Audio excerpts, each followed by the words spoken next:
beaucoup, Contrôle Diamant Vert TV.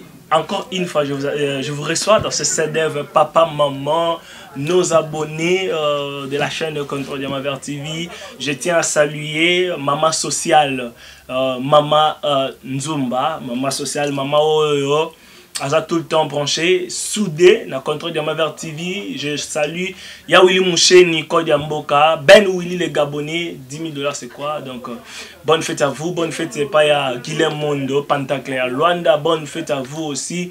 Tous les boss, chroniqueurs, chroniqueuses, na bossa communauté à monde entier, pourquoi pas y Angola, mes collègues, donc, aînés, na confrères, Bino Nyoso, Tolingi Bino Mingi.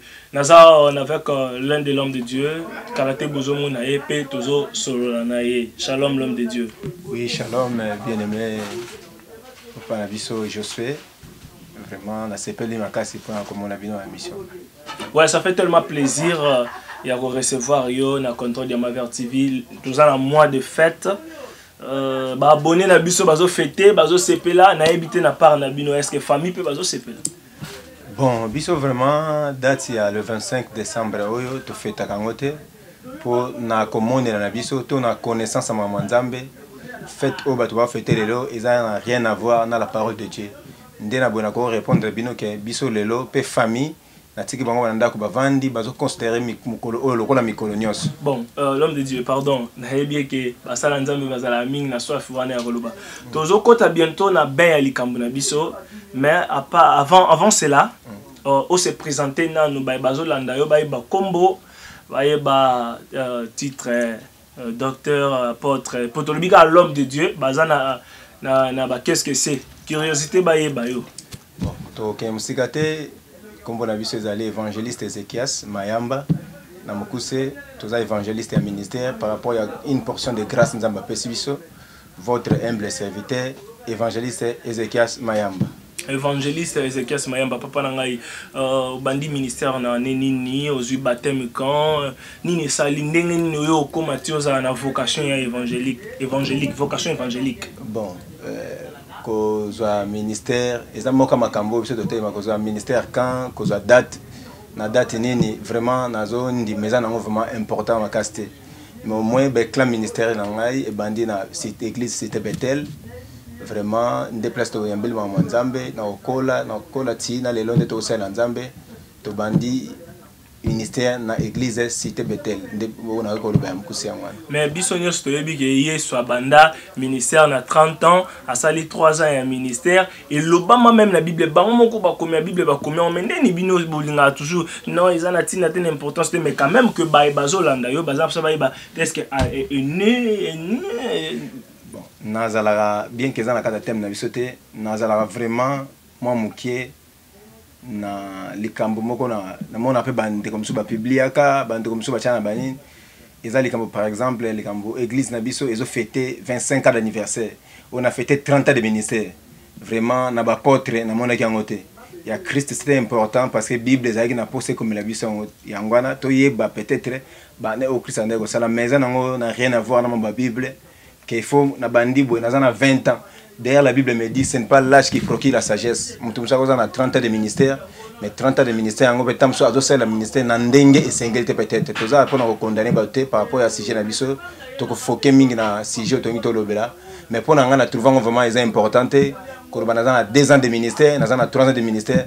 Et on m'a dit que na répondre vraiment à ta question. On est important tout le bac ça lit autant de ministères, c'est important l'homme de Dieu. Bon. Évangéliste. Na koki koloba ezana un peu bongo. Ba tumtumsu akzaka tanga bali soki pe asa mole kamoko non azaki na vivana sala kibwa. D'ailleurs nga vraiment nazalaka contre moi makambo suso batu basala tamsu mutakufi tamsu na feti na pona nga na trouvana ngo normal te. Alors mutum nyonso na ndenza mabenga azaka na discipline muso ezape personnel. Ya moni na répondre au bon papa. Merci beaucoup Contrôle Diamant Vert TV toza wanana évangéliste Ezekiel, c'est toujours sur là, à ne pas oublier, le 25 décembre, le mission, ils ont s'est passé le 25 décembre, ils ont bateau fêté Noël, ils ont bateau se réjouir, j'en profite de dire mes condoléances na ba ope bazo lela, ils ont bateau lela vraiment, ils ont bateau pinzo le koye, tout ça na news belé vraiment, ils appellent na bateau bazana ba fête na famille quoi. Mais tout le bela sur Noël na biso, bon, na habité Zaka Noël ou bien ça sur un thème moko on a formulé l'homme de Dieu. Na comprendre des questions. Thème il y a likambuto le bela to basé quand na Noël tout ça sur l'homme sou wana. Oui, tout le ça va bien aimer vraiment et ça un peu moins déplorable. Normalement na basala nzambe musu bazo publier.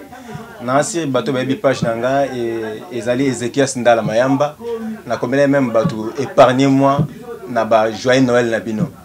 Ezo sala moi pasi au moins mo ko lelo église batie ba satin ba arbre ce qui a Noël nde baloba ka ba bloquer belé ba décorer église nde na utako lobane bande la mission na biso papa ça n'a rien à voir na makambu ya nzambe na ina lobani par là c'est que Noël to kota awa na thème na biso to lobela na yebeli ngo na komboka ya Noël tant to zaki bana mike to feta kiango dans l'ignorance.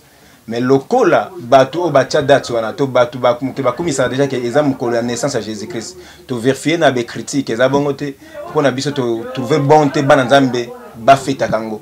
Église plein de ça na moi passi, au moni mutalobi non, yelo les anam ko sa bota maté mais la fête ya bana. Non. Ngai bana nga mukola lelo na solo na madame basorola ka reta ko le kabana nyonso. Bibelobi lakisa mwana nzela tango ko koloza détourner. Il faut expliquer bana que le mukwalelo est la naissance de Jésus-Christ. D'ailleurs plus loin la kendana ba c'est une fête démoniaque. Évangéliste, tout ça devant ba docteur, tout ça devant ba pasteur, tout ça devant ba to op bazan la connaissance biblique. Oui. Alors qu'il y a des églises lelo même koya boy pour na émission na moni bazo sala ba fête ya bana bana balati banini bamsu bazo lamba bazo lia. Tu as dit que le 25 décembre ils a férié moko international. Férié. Ils a férié international. Oui, alors ils a férié ya nini au juste parle-nous de cela to kota na likambo na biso. Bon. Parce que biso tu as dit que le 25 décembre ils Noël. Noël. Maintenant quant à vous, ça n'engage que vous. Eux ça biso Noël signifie quoi? Définition Noël. Pourquoi quand le 25 décembre pour la nini à la internationale? Bon, on a évité ce qui beaucoup permettre de temps à verser moko na kati ya Bible. Tozali na mukanda na Jérémie 52 verset 32. Pardon, 31. Jérémie 52 verset 31. Papa. Jérémie 52 verset 31. Vous aussi à la maison, aidez-nous. Hein? Ceux qui vous ont la Bible, la Bible, vous lisez Jérémie 52 verset 31. Nous lisons la parole au nom de Jésus-Christ. La Bible dit... Tosuka na 32. Tosuka na 32, de 31 à 32. Bon, tosuka biso même à 34, papa. Ouais, merci beaucoup. Bible dit... la 37e année de la captivité de Joachim, roi de Juda, le 25e jour du 12e mois, Évil Mérodach, roi de Babylone, dans la première année de son règne, révéla la tête de Joachim, roi de Juda, et le fit sortir de prison. 32. Il lui parla avec bonté. Et il mit son trône au-dessus du trône des rois qui étaient avec lui à Babylone. Il lui fit changer des vêtements de prison et Joachim mangea toujours à sa table tout le temps de sa vie. Le roi de Babylone pourvit constamment à son entretien journalier jusqu'au jour de sa mort, tout le temps de sa vie. La parole du Seigneur. Amen. Papa, na ebite soki eloko moko esimbi mwa muke wana pona moni ntango ozotanga ozoseka. Oseka moni date bapesi place wana? Bon, balobeli biso 12e mois, le 25, 12e le mois, 25, 12e mois. Sacrifice wana, je ne sais pas. Bon, bien que calendrier romain, ekokana calendrier na biso te to o Babylone bande ko salama. Momona date oyo bachela batu le 25 décembre. au bateau bien la célébration il y a naissance à Jésus-Christ, ça tombe aussi la même date, le 25 décembre, donc le 25 il y a 12e mois. Dans le verset tout le temps, bazo bepso liskambu ya roi moko Joachim ozaki roi ya Juda. Oui bien malam papa nangai Israël, peuple à Juda, le peuple choisi, établi par Dieu. C'est-à-dire nzamba pesa bango loi, même si ozotanga na mukanda n'Apocalypse 18 verset 4 Bible zoloba sortez du Babylone afin que vous participez à ses péchés. Nzambe abande ko lingate Israël ba sangana kana batu. Nzambe ando lingate Israël ba participer na makambu ya bikolo nyonso. Ba sala lo linga ya bikolo nyonso. Alors, awa izan eloko moko toko bengo na langage mususu très écuménique et salamaki awa. Bible lobi tangu bakangi roi Joachim na 37e année ayako kutana roi moko ya Babylone comme on est Evil Merodach. Mais qu'est-ce qui s'est passé? Roi oyo asali okola alliance moko. Asali okola kamadei moko na roi oyo Joachim, roi ozaki roi ya Juda. Juda ozaki peuple mis à part par Dieu. Bible lobi tangu asanga na ye eloko liboso il lui parle avec bonté. Bible lobi azui bilamba na ye alatisi roi wana. Or, selon le langage biblique, parler de la Bible papa tozala moins mingi na ba verset belete pour na kosunga biso pe temps ya émission na biso elamba elobela biso identité elamba elobela biso pe ba œuvre. Bible ezoloba tangu Moïse azo kotela musala nzambe nzamba zo yebisa ye asalela Aaron bilamba wana nde eko identifier lokola sacrificateur. Donc bilamba na langage musu ya Bible elakisa biso pe eza identité. Bilamba eza pe ba œuvre. Yango zo mona Josué mukolo mususu Bible lobi diable azokize Josué le sacrificateur qui azaki na bilamba salité. C'est-à-dire ba œuvre eza pe lokola bilamba. Alors awa roi ya Israël a aussi l'alliance na roi ya Babylone. So zongi na bekriti au comprendre de Babylone ezaki cité moko ya idolâtrie ya makambo ebele. Alors na Bible comme on a bande comme boy Daniel tona ba compagnon na ye Bible lobi ba vandaka na Babylone mais ba boya ko lata ko sangana to ko sala makambo nyonso ndenge Babylone yesala. Pe le même ba boya quand même ko lia ba meilleur roi. Quand ba vandaka aga ko betela bango déjà ba le lengi makambo nzambe na bango asala. Mais eloko nye kamisanga Naomi avandana Ritz avandana Orpa. Ndema mtomona lelo bazwa pe information moko. Bible lobi tant bandi ko kende ba epsi bango bozonga na bango bino parce que ngande nazali awa nako bota lisusu te bana bakola po babala bino. Orpa insiste mwanda mais comme na tamoko Orpa atiki Naomi akenayi mais Ritz lokola yoka ki mayoka ki lokola bato nyonso te. Yango c'est à passant bien que ça na thème na lobaka l'église tous appelés na sorte batumi balé tous na batu lokola ba Ritz tous na batu ko ba Orpa bayoka ka information mais ba ko sali la ngoti na sukate emsu ba delesa ka ba bandonaka mais Ritz alobi na kotika yote nzambe na yo akoza nzambe na ngai na pengle moloko pona nini c'est que moi na muto aza muyuda ya solo a influence ka batu na place ba influencer mais tu remarqué na verset totangi roi azalaki influencé par le roi Evil Merodach. Nde makambu esamela biso lelo papa nazolanda ba publication to rappelle moi temps ya kokota moi Google moi ba réseaux sociaux ebele to ko sala pe moi ba pesquise mo ebele nde biso to lo ba na portugais to moi ba recherche na remarqué moi makambu ebele sur fête de Noël na ba pays scandinave ezalaki na ba tamoko ya ba date oyo bazalaki ba ozwa mutu moko mutu ba kozawana bako sambela pona ye batele maboko balobi makambo sirie ba obenge roi ya mukolo wana tangu fete kosila mutu ana bako sale sacrifice. Alors na bamboka mususu pe date o ezaki date babanda ko pesa ba sacrifice pa nzambe moko moni Moloch ya bana. C'est-à-dire eza fête moko na ona bando bene bandel eza purement satanique. Bato mususu bakelo ba plus loin que na latin Noël et la naissance. Mais non, na langue nyonso so batie non na plusieurs langues na koloba et là qui signe ya négativité elle to bien obela saka nzambe elle eza loka so tobi Bethel et ni kola sa maison de Dieu mais toi la bi non et ni ça non Dieu c'est que automatiquement na comprendre c'est que Noël oyo et ni kola sa pona bato eza journée moko nzamba zate kata makambo bato ba sala nzamba zate Otunanga les bandel moi muke ceux qui Noël la kisini. Alors ya moi muke a passant na biko yibiso moi muke wana. L'homme de Dieu, siko Noël yo tako lo baba na ba sokolaka retard que bana nyonso na date oui. Alors que bana peut balia ka retard que bana nyonso ou comment, je ne sais pas. Te kolia mais c'est normal de manger loko la journée nyonso. Oui, kolia loko la journée nyonso baliaka na evitaka nde bato ba mona bango dans l'esprit ya fête wana. Ne bandela ba na proverbe biolobi lakisa mwana nzela tango aza mwana muke et tango okola à se détourner dans nzela na te.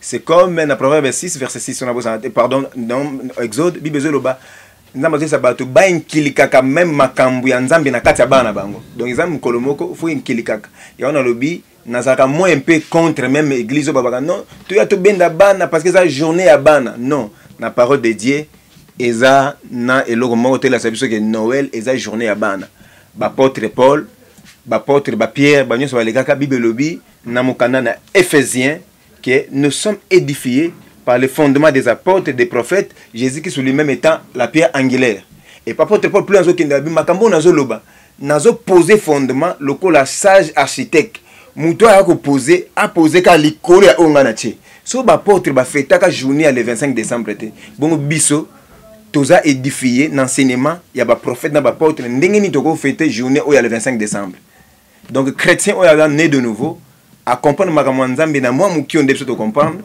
a ko fêter journée le 25 décembre te.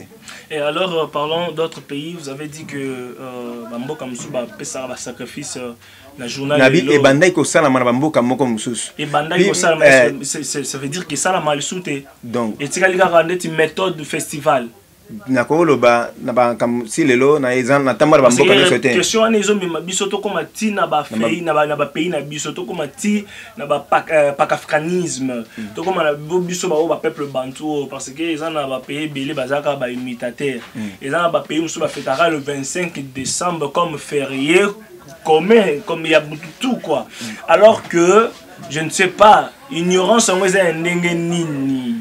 Oh, ils ont poussé Batouba fêter kaka le 25 décembre. Merci papa, nangana comme penza place wana. Nzama pambolo pour comme déjà place wana. Na théâtre en église quelque part dans le baka sur la minorité la majorité. Les gens aujourd'hui baza ba imitateur makasi. Maintenant c'est pelaka na mbwa Moïse. Moïse a tonga ka tabernacle té, soka moni les modèles de Dieu. Bible lobi okotonga tabernacle selon le modèle que tu as vu. Alors modèle nabiso na bakezaka père spirituel te. Mon Dieu. Modèle nabiso ezalaka papa mo pour saliter. Ezalaka campagne nanga passer Dieu pour saliter. Mais modèle nabiso c'est Jésus-Christ de Nazareth. Modèle nabiso c'est la parole de Dieu. Ko sala te pour église X et salaki. Ko sala te pour église Y et salaki. Bible lobi mon peuple paie par manque de connaissance. Si vous avez connaissance sur yangote ko sala te. Naloba boy force moi na nzambe ezalaka je sais ya auto bagana porter et aussi ya koyeba. Jean Bazoloba, je sais que mon rédempteur est vivant. Donc, ce que yebi, il y a ça la force na yo. Donc, c'est ça comme l'ignorance, c'est quelque part non comprendre ma manzambe bien. S'il vous plaît, parlez-nous maintenant de la naissance de Jésus. Tant de gens disent que Jésus a botamé le 25. Autre décortiquer déjà moi quelques sommes à Marambo. Alors, réellement, pour toi, Jésus a botamé mon colonie. Bon, Nalobaboye. Bon, on dit seulement l'an 0. Mais c'est quoi précisément Jésus, toi, c'est quoi? Nakoloba boye Jésus Bible epesi mokolo sa botamité mais ce temps déjà na partie na Luc histoire ya Elisabeth na Marie au remarqué même na bakalki to sala ke bimaloko la Yesu abotami na 6 mois ndenga papa a fait ba fetaka selon Luc 1 verset 24 à 26 au moins pendant temps ya visitation ya ange pa ya Marie nanda akutana Elisabeth nanda Jésus ke botama au moins espace wana et ça la lokola Jésus botama na 6 mois. Alors, papa, tu es bien, na médecine, moi, na 6 mois, à Bota Maraté. Comme peut-être à Bota Maraté. Alors, Jésus, le cas, il y a une forme à Moutou. Et ça peut pratiquement impossible à Botama. Et en moins, tout le monde a parlé, date, il y a le 25 décembre, na Bible, et Zalakate, qui est la naissance de Jésus-Christ. Maintenant, méthode nini to koki ko sala pour na to maintenir les cambos parce que c'est comme si c'est le monde qui domine parce que bah moi bah adopta datuana pelele comme habitude RDC Gabon partout dans le monde le 25 décembre férié international ce que eloni tout ça là pour natolongo la lacune wana mto abatu ba que soki le 25 décembre commis eza journée normale na lia na normal. Merci papa nanga je suis une très bonne question. Maintenant c'est là ba abonné nde boyo kabiso et ça à moi plaisir de la foi. Papa oui papa de la foi nde na benga yo une très bonne question. Une très bonne question pourquoi na lobaka boy ezate likambo soki majorité lobby nde za vrai. Na lobanine fête oyo bato ba décréta monde mobimba bazo fêter yango ezape na ampleur eza ka Noël été même likambo ya le 14 février ya Saint-Valentin ezaka pe férié international na ba poisson d'avril nyonso wana eza na kati kosa donc mukolo moko mutako kosa économie normale papa ozo koma déjà nzambe kuta pa mbolo makambo zoloba. Alors, dans la Bible, nous avons ce qu'on appelle les fêtes de l'Éternel. Et ça, c'est bien que moi, comme nous avons grâce à la mission de l'Obelango. Tu vois, même pas que tu vas faire ça. Tu vois, nini, pe na calendrier nini. Mais wana, eza thème na biso alelote. Ndengo tuninga question wana, likambu ya batu nde bacha feye leka. Na zongi mo muke pona kimisa batu na sujet tozate. Na question tuninga papa. Elo biso bana nzambe to sa poto longola mukwa Noël ezate. Mais na Bible lobby. Nous sommes dans ce monde, mais nous ne sommes pas de ce monde. Et là, on a quoi ça ban Nzambe, ce qui va comprendre. Bible lobi, Nzambe sans contenir compte y a tant ignorance, azo benga badnyo so ba se repentir. Ce que l'on na ignorance, on comprend que le 25 décembre, ils a date Christ à botamate, ko fêter encore seulement c'est tout. So batum so ba ko fêter, to ko kate peut-être batunyo sona, tout en versement la Bible. Bible lobi Paul atei makas Bible lobi plusieurs gens na kati ya matouana bazali ki ils étaient persuadés donc ba longa maki bandime matin mais lobi quelqu'un quelques 24 na bango ba boye ki pe kondima Paul papa na epsa bande ko boye même l'église de teyaka makamne to teya na église batunyo so ba ondima ngote bien que cause à la vérité. Ça c'est vrai. Ndepe ozoloba boye ça pe ba ondima ngote bien que ozoloba vérité quant à vous. Oui. Nayebi yango oui eza bongo nakolo baboy Christ atambo na 12 mais atambo na 12 moko akufa na incrédulité mambozo luka oyebi ki esengo loba bien bon parce que ça batune ba olanda na ba bimiselo ba Bible miselo ba cher docteur cher apôtre les appelle ba monsieur qui connaît tout.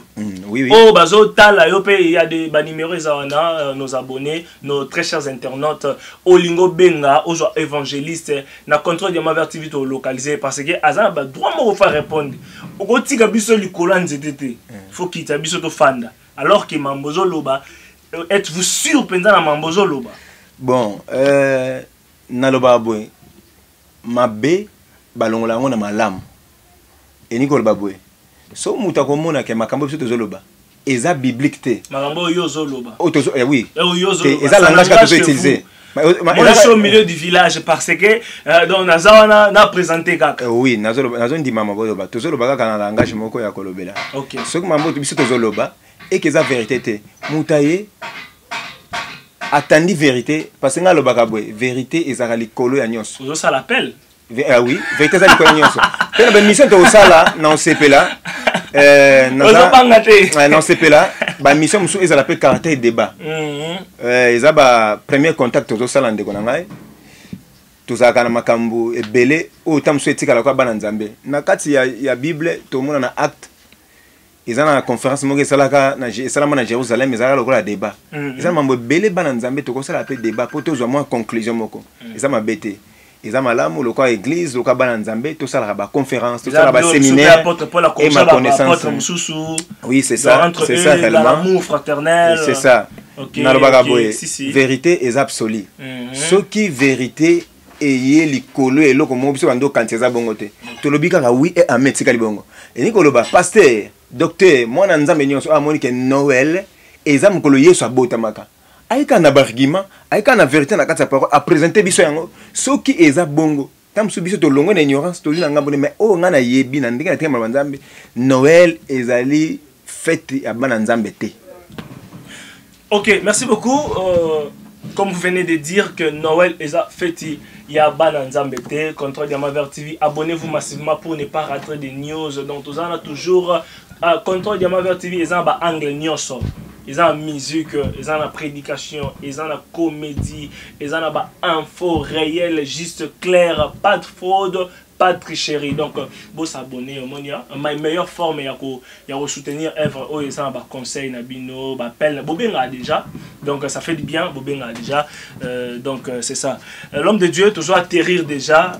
Je sais que le 25 décembre, Noël, yo fêtera Noël été.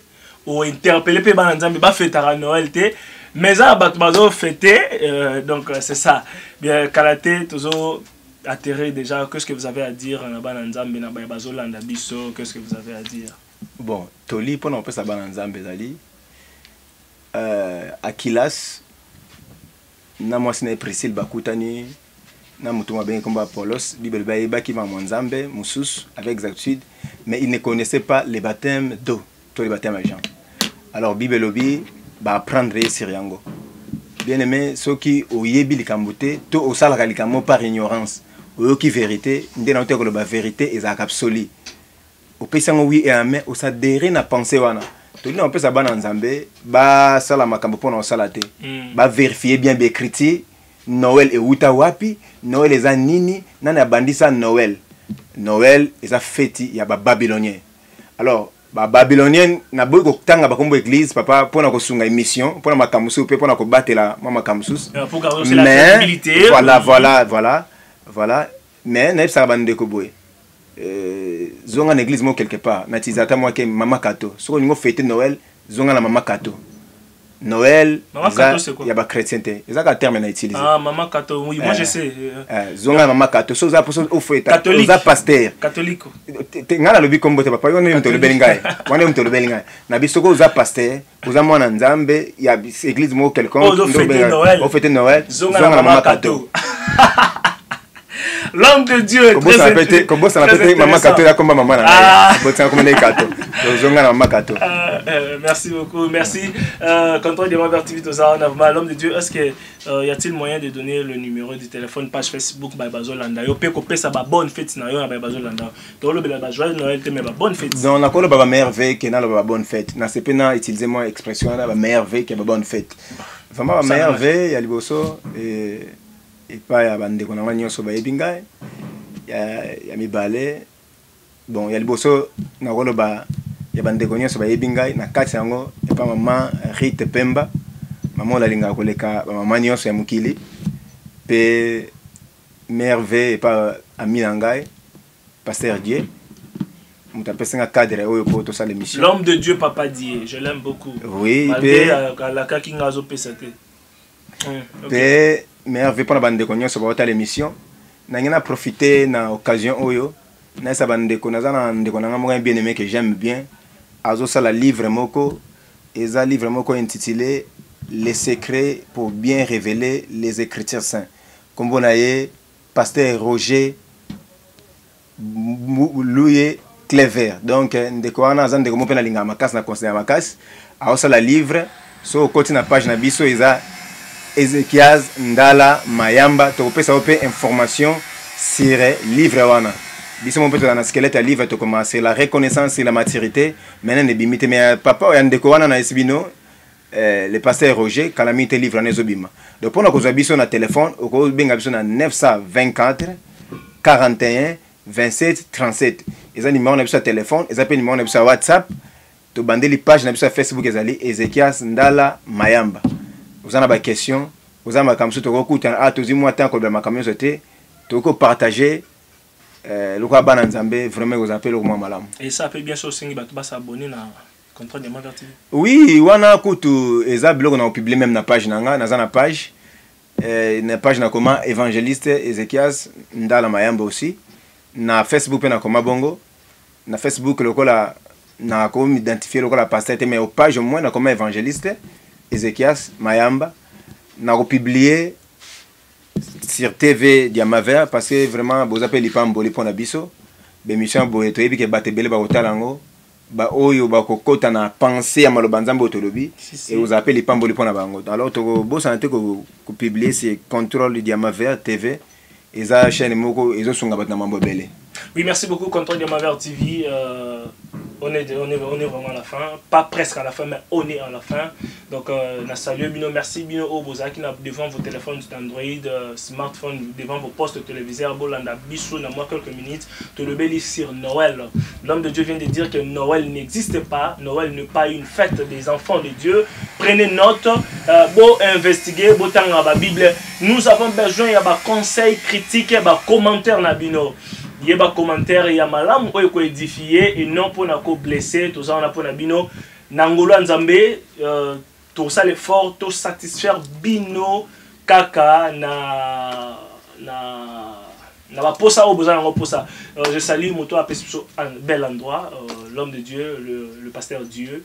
Na salué yo bonne fête maman Julien Nzumba, bonne fête Tony Diego, bonne fête à toi Gypsy Boanga Neymar, bonne fête Ben Willy les Gabonais, bonne fête à vous ya Willy Mouché Nico Diamboka, bonne fête à vous aussi famille nanga nyoso bino bozo landa biso ba o nzamba o sa grâce to longa 2019 to kena 2020.